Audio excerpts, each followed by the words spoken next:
Money Radio, discussing the business of making and spending money. Hello, Abuja. Hello, Nigeria. Hello, world. Hello, Africa. It's another exciting time on the Morning Radio show here on Leadership Podcast Studio on this beautiful, calm, and cool Tuesday afternoon, coming to you from the center of Abuja. My name is Adadu Ote, and I'm here in for the Agribusiness segment of the show. And with me in the studio, we have Mr. Marcos Zagi from the Jubali Agro team. And Mr. Marcos, good afternoon. Good afternoon. It's a new way of having a conversation around agriculture to push forward investment in that regard in Nigeria on the Agribusiness channel, where we explore other segments. We explore and promote general activity of the agribusiness in Nigeria. And I'm happy to have you in the studio.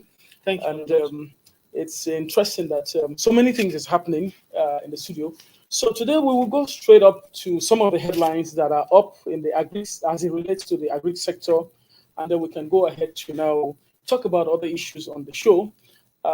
You can join us from wherever you're watching the show from on the Leadership NG on Instagram, on Facebook, and other social media channel, and visit the podcast channel on the podcast.leadership NG, and then you can find more episode of the show also on the Spotify and other channels that this podcast is coming to you live from the studio of the Leadership newspaper. Of course, we're here talking about agri. It's so exciting. The Leadership motto is for God and country. So agri is a major conversation that actually drives development in the industry. This week, Mr. Marcos, just off the air, we're talking about some of the headlines that came out of Kaduna State, where bandits are asking farmers to pay certain fee before they can go on with their harvest. That is on a sad note, but we hope that over time, something can be done as soon as possible, because a lot of farmers are working tirelessly 24/7 to ensure that there is food on the table, to ensure that human beings are up, live, running, and doing. We're able to stay healthy in the first place. So, what's your take on that? Such event coming from Kaduna, just not few kilometers away from the city center here.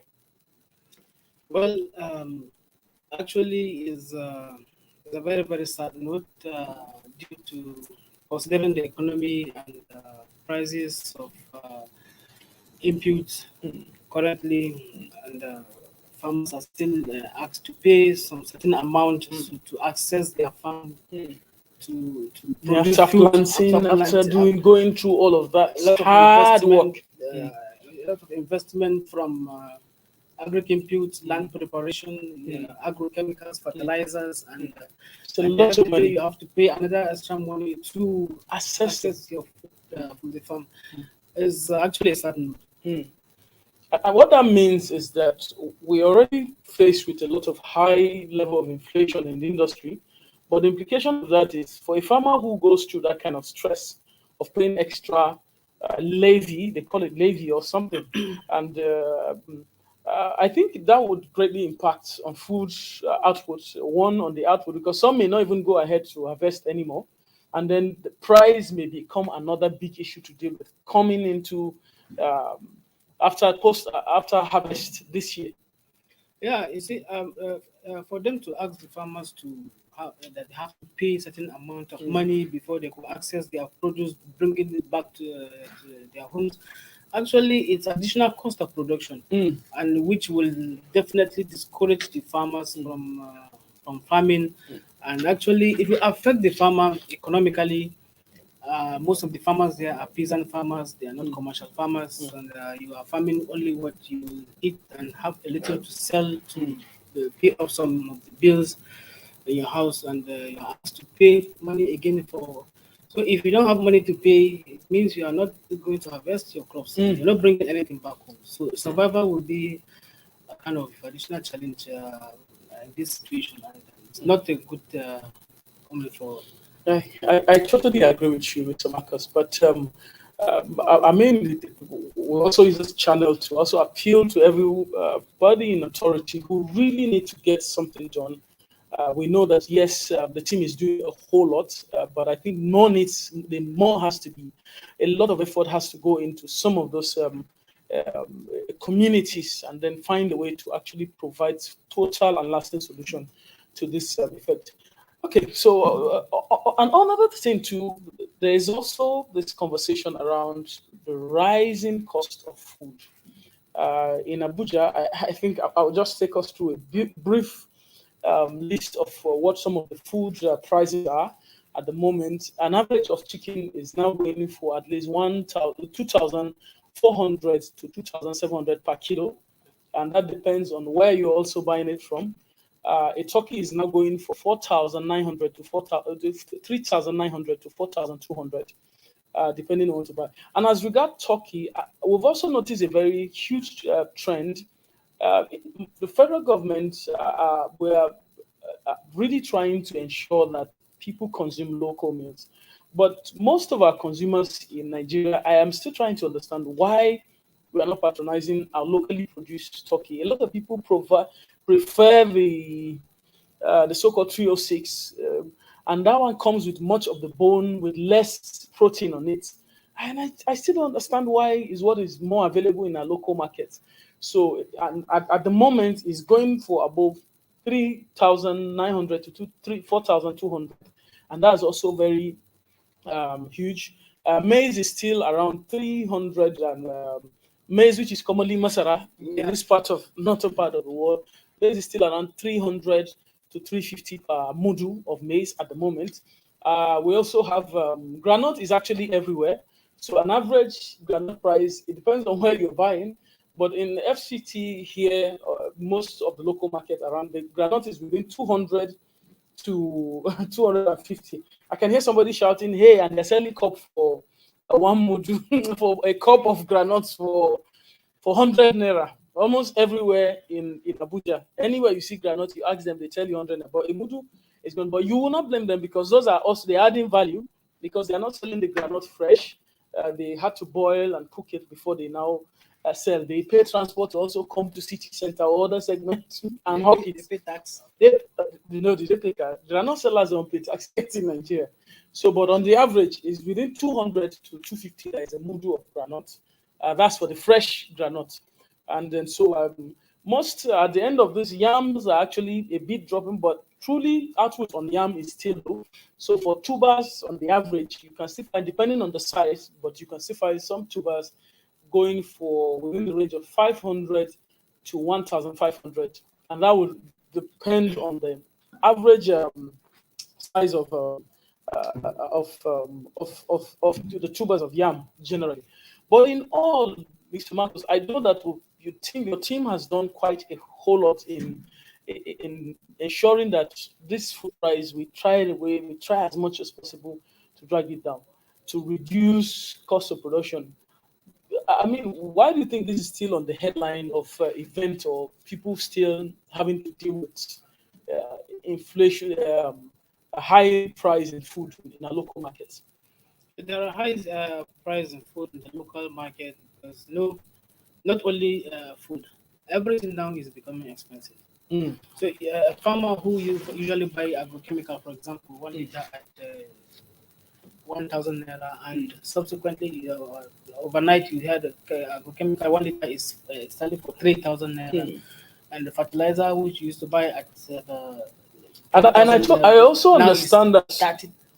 like people like you who are providing some of this agrochemical services to people, I understand that it has a link through Russia and Ukraine. Yeah, also India, China, from everywhere we get the active Mm, ingredient, mm, and we try as much as we can. mm. Too much dependent on dollar rate, exchange Exchange rate rate, has okay. affected Mm. the production and the And that's another so huge one. so we as Ajibeli, we try as much as we can, knowing fully that Nigeria is a very blessed country Mm, with arable land mm, and uh, tireless youth, tireless mm, people, smart farmers, mm. you know. Nigeria has a lot of smart farmers actually. All they just need is somebody who will put them through on how What to go about the and how to processes, go and about they easily adopt new innovations, new techniques of farming. And but when it comes to the farm inputs, it's a difficult tax for the farmers. So definitely the cost of food items in the market has to go rise to balance the cost of production as well. So no farmer, every farmer wants to produce for profit, and after production you now come and sell your grain as another product. Okay, so we'll go on a quick short break. In case you're wondering what you're listening, this is the Agribusiness show under the Money Radio Show, and we'll return shortly, and then we'll continue with our discussion. Thank you.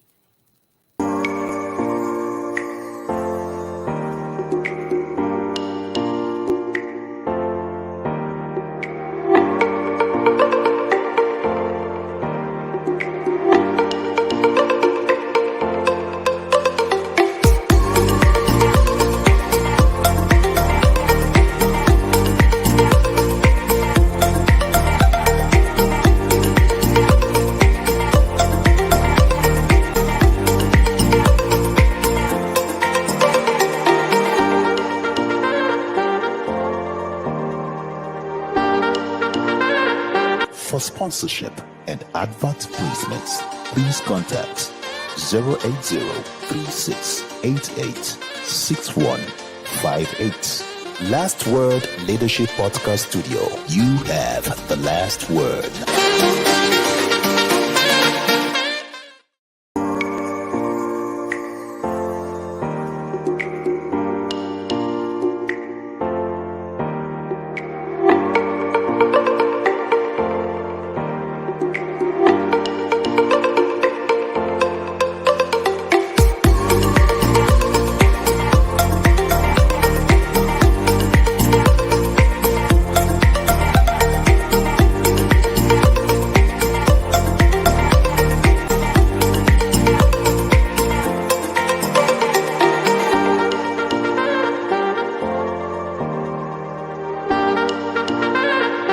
For sponsorship and advert placements, please contact 080-3688-6158.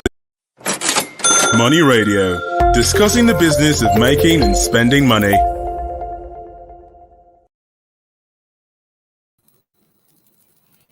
Okay, welcome back to the Money Radio Show on the Leadership Podcast Studio, coming to you from the Leadership Podcast Studio. My name is Adad Wote, and with me in the studio, we're here still having a conversation. So we'll go straight up into our topic for today. What are the opportunities in the agri sector in Nigeria as it relates to crop generally? What opportunities can people take advantage of in the industry? Well, there are a lot of green opportunities in the agricultural sector, ranging from employment, food production, poverty reduction, wealth creation. That's so, for me. That's what's up. Wealth creation. Let's go on. Yeah, wealth creation. Yes. So, and opportunities, from the producers to the marketers, consumers. A lot of within value chain involved. Every value chain, yeah, so there's wealth to be created. There is wealth to be created. If you are a farmer who produces it, there is somebody who will buy it, and if you buy it, there's somebody who will process it, and there's somebody who will consume it. So definitely, you see, it's a chain of opportunities in agriculture. So if you're a producer, if you're a farmer, whether you are into livestock production, if you're crop production, if you are into whatever thing you're producing, as far as agriculture is concerned. So, for the sake of time and engagement, for instance, in Abuja, where we're having this conversation to the world at the moment, what is the opportunity as it relates to just vegetables, whether produced in greenhouse or open field? What is the opportunity as it relates to greenhouse generally? You see, in Nigeria, we have a lot of opportunities. Like, for example, in the greenhouse production, or in Nigeria, let's say cucumber, for instance. Cucumber, tomato. In Nigeria, once it is dry season, you see a lot of tomato in the market. The prices are low.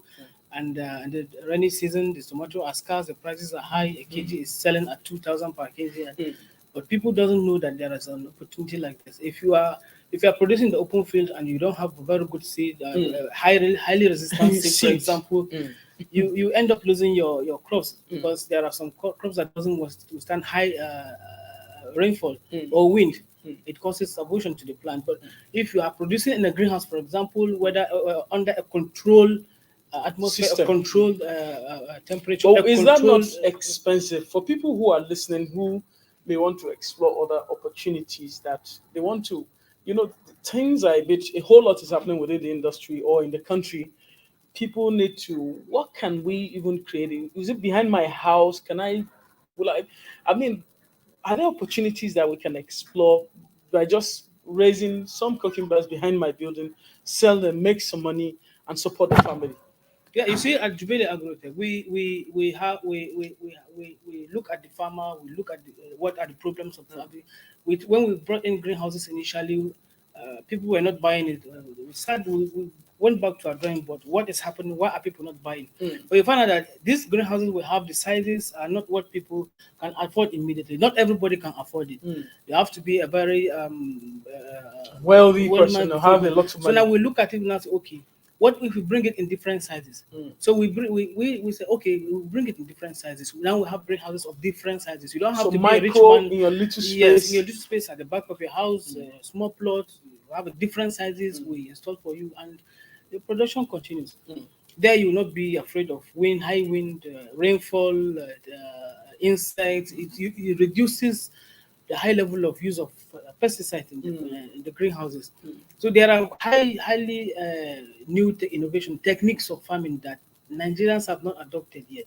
When you go to other countries, you see that they are no longer farming open field, most especially for their vegetables. They don't do it in the open field. They do it in the greenhouses. They reduce the cost of production by reducing the use of chemicals.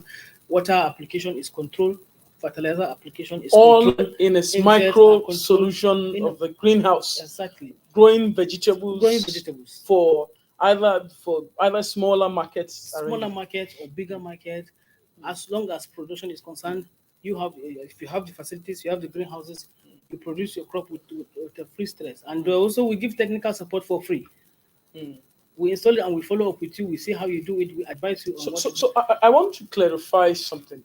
As it is now, people will say, okay, I may not have money to do all of that and do it.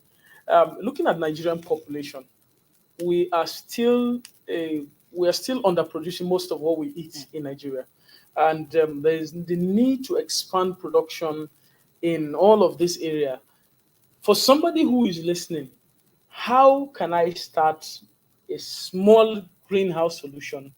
Like if I want to start tomorrow morning, do I need 10 billion to start? Do I need 5 billion? Do I need 100,000 naira? Do I need what are options that we can explore?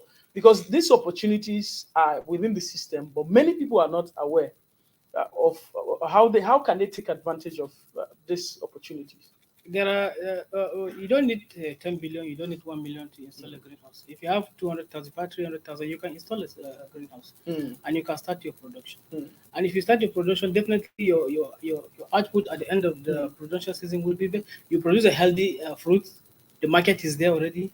We are not satisfying the market locally, and we can't even talk of exportation. So we can't export it because locally we have the market for this product. Okay. Vegetables, cucumber, tomato. So we have a lot of market for it. Okay. So we have a question. Somebody is asking, okay, a host and Mr. Sagi, you're exceptional. Okay, what are the opportunities in the fish industry? The fish industry is another massive sector of the country. In case you're not aware, Nigeria is spending a lot of billions of naira every year on forex, basically, to import fish. And just like what I mentioned about earlier about the turkey that is consumed, that is mostly being imported. A lot of the fish we consume in Nigeria are not even traditionally Nigerian kind of fish. But some people have actually made it look like you have to eat certain fish is our traditional meal. Over time, people have come to accept it that These are things that we eat. We have fish, for instance, even the tilapia market, the catfish market is a very huge industry segment. In case you're wondering, in Abuja, for instance, I'm aware that there are thousands of fish that are roasted every evening across FCT alone, and the same thing is happening in other neighboring states across Nigeria. So the opportunity is actually very huge. We need to increase our production in the fishery industry so that we can reduce the level of importation of the type of fish. There are some fish they actually import into Nigeria that when you see them, they are so ugly, they don't look very Nigerian. Let's be honest. All the ice fish you see are being imported. So the market is there, the opportunities are there. We have the producers. Okay, they produce it. Some of the producers don't even know the market, where to sell it. So we have, if you cannot produce, you can buy from those who produce and pack and add value, and then you sell it. The consumers are there. The market is not satisfied. So there are a lot of opportunities in the fishery industry that has not yet been explored. Okay, so we have somebody on sending a question again. Say, hello everyone. I'm following you from central area of Abuja. I love to know how Nigeria can leverage technology and modern practice in curbing food insecurity and poverty. That's a big one. Yeah, we've been saying it and we'll keep saying it. The private sector have been doing a lot. But we need to do more. But we need to do more. And this, it has, the government have to come into play as well. Partnership with the government. Imagine an extension agent covering over 2,000 farmers. How can you cover over 2,000 farmers alone? So that's actually an issue with the Ministry of Agri. We need to have a family meeting with them on that matter. Definitely. Because, I mean, for one family, for one extension worker servicing, it's not possible in a season. So the government have to come into play. There are lots of opportunities. I told you, Nigerian farmers are very, very smart farmers. We are hardworking. They are very smart farmers, be it a rural farmer in the village, be it they are very smart farmers. Take the technology to them and they accept it. They adopt it immediately. So they just need somebody who will put them through. So also let me just add to that, taking advantage of technology. Sometimes when we talk about technology, some people think that it's until you bring in some heavy robots or bring in some big machineries. For me, I think that technology can actually be anything that any form of innovation you can leverage to strengthen your production. Because for some younger persons who want to go into any of the industry, who are looking at technology, sometimes when I interact with them or in the field, their perception about it's until they have some heavy kind of technology, robots or something. I was coming to it, when I was talking about the greenhouses. If you cannot install a greenhouse, for example, you can do the open field drip irrigation farming as well. That is also leveraging is cheaper. Yes, it's accessible and more. If you look at it, up to now, our local farmers are using the flood system of irrigation to irrigate their land. And for you to irrigate a plot of land, it will take you 3 hours irrigating, and that is why you see some of the farmers indulge into robbery. And it's time taking. So, but if you go into open field drip irrigation farming, where you install the drip irrigation, no matter how the size, whether small or big, you see that your water application will be controlled. You irrigate in less than 10 minutes, and everything is there. And a drip irrigation is just, by the way, it's just a pipe that has a control. It has systems, drippers, how the water drops.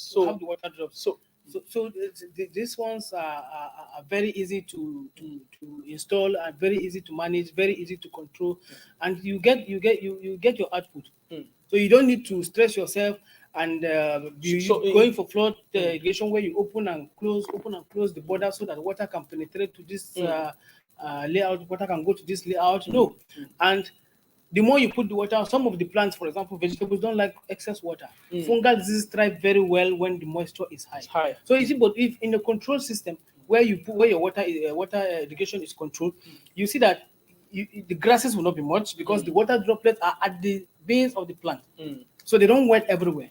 The grasses are controlled. The fungal infection level of infestation is reduced. So you see, there are a lot of technologies that are very, very easy to accommodate, very, very to learn, very, very to adapt, and you see, farming will be smooth. So, and I also want to add that, I mean, generally, agriculture brings a lot of prosperity. If you look at history from countries, from regions, most countries that are wealthy are countries who are able to manage their form of production. Food, in particular, is a major part of production. So, as soon as we are able to achieve some of this level of production, we will be able to gain some grounds to defeat poverty or reduce poverty in a way. Mr. Marcos, I'd like to have your closing remarks.